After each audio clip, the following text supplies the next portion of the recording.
y'all. Welcome to Adrice's Kitchen 69. Look, have y'all ever had Cheesey Tall House cookies? It's delicious.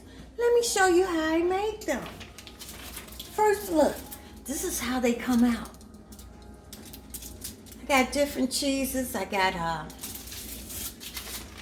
sharp cheddar on some. I even tried some Gouda. Definitely pecans on all of them.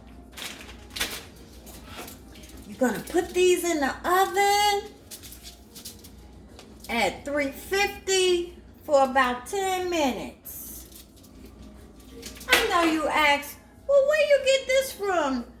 My mother used to love this. She used to eat a cookie with a piece of cheese or a slice of cake with a piece of cheese.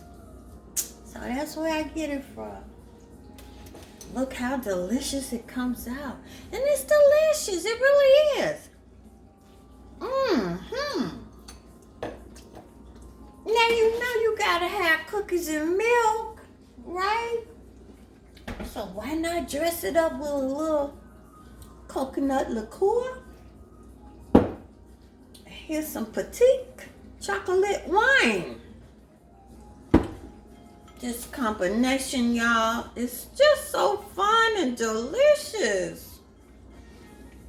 Play with your recipes, y'all.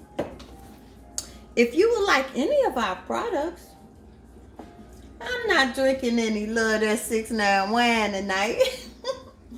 Go to sunmoonproducts.com and get you some Sneevy Spice. Play with your recipes.